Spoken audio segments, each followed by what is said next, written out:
Perdu dans mes pensées, observant à demi-œil la télévision m'offrir sa matinale de dessins animés, j'étais assis là sur ce canapé. Affalé est un terme en fait plus exact. Allègrement, je me laissais aller à cette journée, profitant de cet instant seul où ce moment n'appartenait qu'à moi. Pas de grande sœur ou de petit frère pour envahir mon espace. Personne pour me voler cet instant précieux en compagnie de ces images se mouvant sur l'écran. Tandis qu'à l'étage mon cadet dormait paisiblement, mon aîné était parti avec mon père, je ne sais où. Il l'avait emmené avec lui et la maison n'était qu'à nous. Nous étions les seuls à profiter de ce calme si apaisant, de cet instant si rare, loin des hurlements, de nos bagarres, de nos bêtises. J'attendais impatiemment cette journée. Elle était spéciale. Ce jour-là, c'était la fête de l'école, la kermesse annuelle.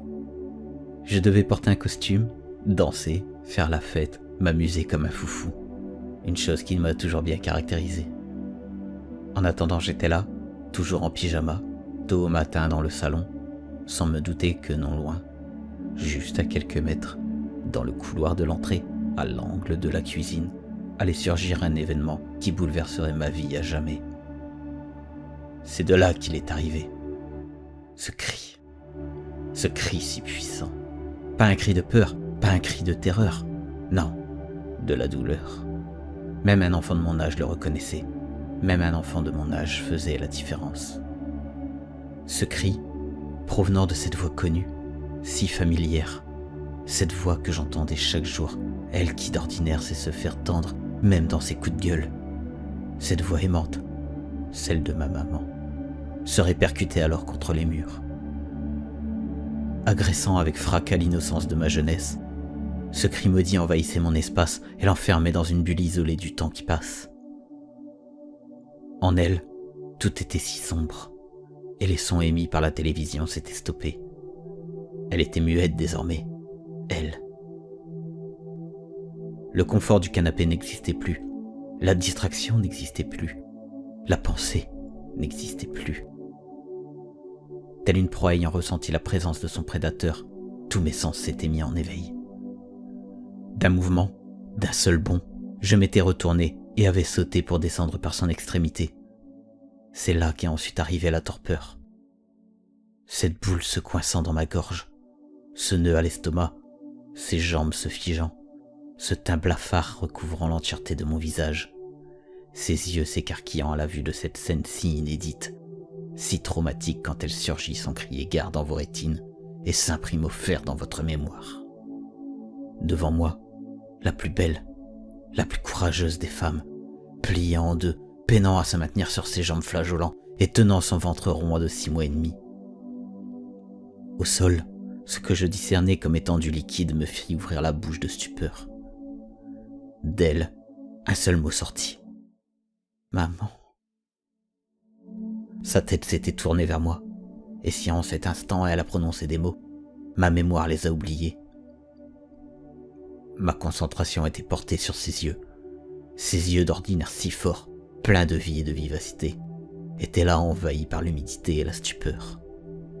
La terreur s'y lisait également. Ils imploraient. Qui? Quoi?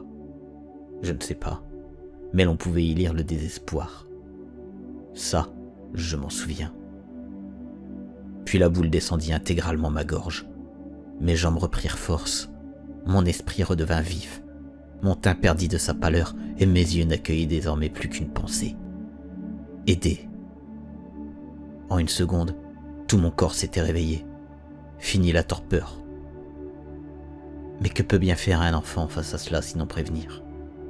Un enfant est impuissant face à une telle détresse.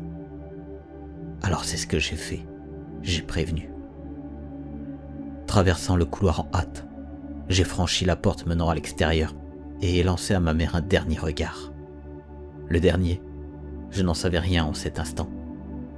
Je ne savais qu'une chose, il me fallait courir. Vite.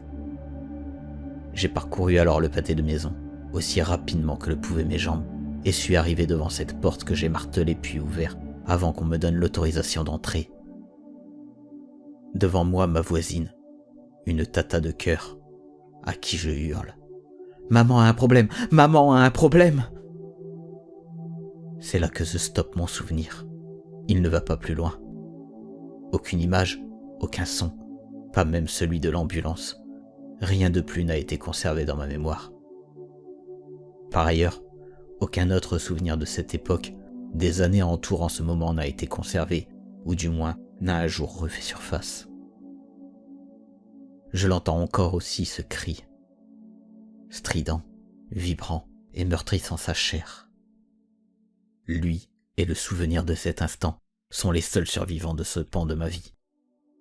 Les seuls, à vrai dire pas vraiment, car aujourd'hui je peux encore prendre dans mes bras ma mère, lui dire que je l'aime, rire avec ou pleurer sur son épaule, mais aussi raconter encore et toujours cette histoire à mon frère.